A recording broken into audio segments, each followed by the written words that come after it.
Hello YouTube family, how you doing? This is yours truly, Kofi Baraka, and you're in episode 20 of Kofi Baraka's World. If you hear any kids in the background, those are my kids. They're about to go to bed right now, but I wanted to shoot this episode early so it can get out there early, etc., etc. Like I said before, this is episode 20. If you hear any machines, that's the air conditioning. It's an extremely hot day today. And like I said, episode 20 is entitled Chosen Ones. Karen needs to stop staring. So, as always, we're going to do a quick prayer. So, God, thank you for this time. Thank you for all the blessings. Thank you for just watching over us. God, thank you for giving us awareness, giving us truth, giving us know-how, giving us high spirituality.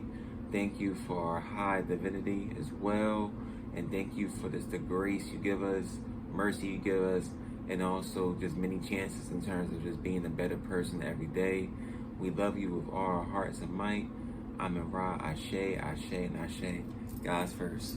All right. Let's see.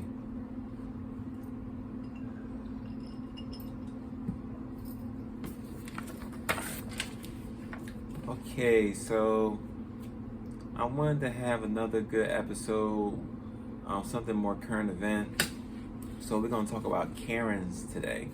So whenever you see a Karen, it's usually a white lady that's caring too much about a situation. So a lot of times when you do have a Karen, and if she has a spouse, and sometimes it might be the opposite race, it might be a black dude or whatever, they usually say that's the only one for me. But usually when you see a Karen normally attracts a timid spouse. So a spouse that has less testosterone, one of those little fidgety type of dudes. And it's never a dude that's like, like a red pill or blue pill, or someone like me, or someone like 19 Keys or Yaki, because usually those are just brothers, and they don't want that. They want someone that's, like I said before, timid, someone that has low testosterone, low spirituality. Also, is always an angle. So usually, if a Karen, if she does have like a black spouse or whatever, it's usually for reproduction. It's usually for world dominance in terms of genetics. Also, are they transferring anger against white men or having general racism? So, are they, if a white Karen, if she's going with a black man, is she just doing that just to showcase the little league white supremacy, or just to show that last remnant of racism? And if they have kids, or if he has kids, to showcase that racism to the children, to pass it on to the next generation.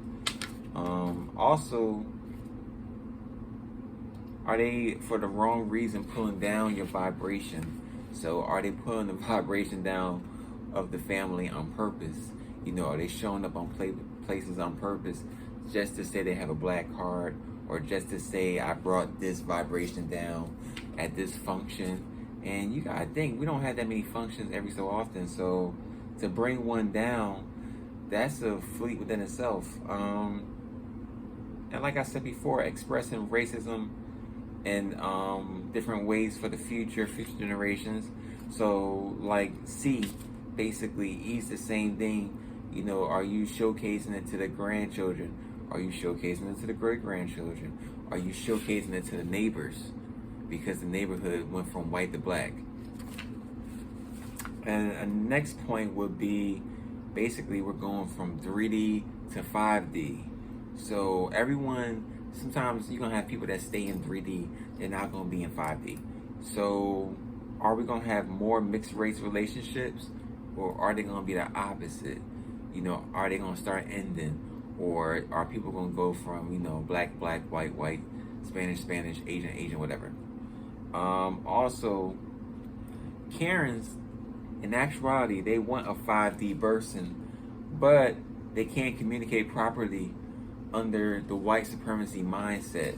So a lot of times a Karen, she's in such in 3D mode that she wants a 5D man or she wants a 5D woman, but she can't get her mindset out of being raised in white supremacy and thinking that she could use it as a tool to affect not only her life, but the life of other people around her in such a negative way, in such a low frequency way as well. And then sometimes when you look at it too, you see these ladies, they want the big lips, the big hips, the big tits, excuse my language, or breasts. They want the big butts. They want the long weaves. Basically, they want to look like an American Aborigine, or they want to look like someone of African descent, regardless. Especially with the dark makeup, with the tans. It's like you basically want to look like the Black Queen, but you don't want to say you want to look like the Black Queen. Also, like I said with the earlier point, the earth energy is changing. It's going back to its original frequency. And also Karens, they're not having babies. Perfect example, one of my last jobs I was at, there were like 5 different white women that worked there. And all of them didn't have children. And then there were like 5 different dudes that worked there that was of African descent. One dude had 4 kids going on 5 kids. The other guy had 4 kids. I had my children. Another guy had a child. And then another dude, he had maybe like 1 child as well. So we all had children. And sometimes a Karen, that responsibility they would have had in terms of if there was a parent or a grandmother, or even sometimes they're divorced, or sometimes they're separated and they don't even have a mate. So all that energy they would have had in terms of nurturing the nature, in terms of giving it to their family, they give it to society, and they still believe society is as if they were maybe a teenager when they was a little girl. And society has changed crazy and rapidly, but also society has changed for the better because their world might have been the racist world that they still might want. So, we're going to hit a little history. So we're going to talk about Karens of the past. Now, coincidentally, Karens also mesh with a lot of gentrification as well as rebellions. So I give you a perfect example. So you had Karens during the Tulsa, Oklahoma, 1920s. You had a white lady that was the elevator operator, and she said that the black guy, Diamond Dick, touched her, but in reality, they had relationships with each other for like maybe that whole 2-3 weeks, maybe 2-3 months, who knows. And she was a kid that was adopted. I was a kid that was adopted as well, so doesn't mean that she doesn't have morals, but that does mean she want to fit in. And she was working, she was going to college, so it wasn't like she was a smart girl, but it's a story that states that Diamond Dick and the lady, they actually met each other in a different town, I think in a different state like Missouri, Kentucky, something like that, and restarted their relationship again like in the late 30s or in the 40s, and went on till they died. Rosewood, Florida, you hear about the lady that was married, and she said that a black man came and raped her. In reality, it was a white man that worked, I think, in a different town, and he came just to sojourn and etc., etc. She lied and had all those people die in Rosewood. So that's another Karen. There was a Karen in Oscarville, Georgia, and the same difference in St. Louis. And in Oscarville, Georgia, they started hanging black men because they were thinking this was the men that raped the white woman or the pair of white women or whatever. And then even with East St. Louis, the cool thing about East St. Louis, within their rebellion, they told the white people, it was like, hey, if you're going to rebel in our side, expect us to fight your asses. And they were like, we're not going to back down. So, and then East St. Louis still got that spirit to this day. So kudos to you, East St. Louis. Also, we got Mississippi in terms of Emmett Till, that's 1950s, with the older white lady and her ass still living. We should trade her for Brittany Garner in terms of Russia. Also, we got the Scottsboro boys in the 1930s. all those guys had to go to jail. You got Central 5. That's the 90s, basically. So that wasn't even too far away from, that was like a couple of years ago. And then you got Chuck Berry in the 1960s, and they took a lot of his royalties away during that time, spread it throughout Chess Checker Records.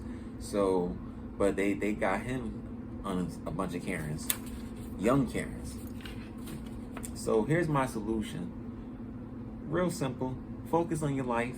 Focus on what you gotta do in life. You know, if you encounter a Karen, walk away, cuss them out. If they put your hands on you, if they same gender, if it's a dude Karen, if it's a Kenny, and he talking shit to me, then I whoop his ass. If it's a Karen and my wife is there, she whoop her ass, or whatever. Or maybe we could whoop their ass verbally, or then we gotta throw the fisticuffs, whatever. But you know, either or. Also, don't give away your attention. Your attention is impartial. It's everything. Publicly associate with someone of the opposite sex. It's the energy you bring. So if you go by yourself, usually Karens, they attack groups of niggas too. But if you come in a unit, if you a woman, you got a dude, or it's like 3 ladies or it's 3 dudes, it's not gonna be that many Karens, because it's a unit, it's an energy that they're punks, they're cowards, so they're not gonna want to go with that energy. So also, like I said before, Karens attack usually one at a time, and they need a unit. Sometimes they need a unit with themselves. Sometimes they try to have their daughters with them to prove a point and to pass that white supremacy, which is not working. It's a broken chain. And let me see, also, like I said before, a lot of Karens, if you're by yourself, they feel like they can pick on you. And it's like, nah, if that's the case, and some of us, we don't need nobody. We got the Spirit of God with us, and we're going to do what we got to do. You know, we're going to bark at them like, like this real badly. So, it is what it is. We got today Kofi predictions. All right. So, I predict that shoes are not going to have no strings. They're not going to have no tongues. It's going to be a hard material. Something like rubber, but even harder. You can clean it better. And that's going to be like the nuance of shoes in the future. You're going to see niggas playing basketball. I seen Nate Robinson cross a nigga with some goddamn Yeezys on, basically. And that's going to be like the father of the shoe. But that's going to be like the normal shoe. I'm talking about dress shoes. I'm talking about sneakers. I'm talking about everything. So it's going to be interesting to see. And like I said before, we're in the end of episode. Wow, this is episode 20. We did it. So, of course, you could like my videos. You could ring the bell, get the notifications. You can download and share the videos. And, of course, you can subscribe to the channel. Like I always say, peace and success. And we're number one. Our people's number one. Oh, excuse me, I messed that one up too. We're number one. Our God is number one. And the journey's not done. Thank you guys for watching. We made it to episode 20. Ashe, Ashe, Ashe. And peace, y'all.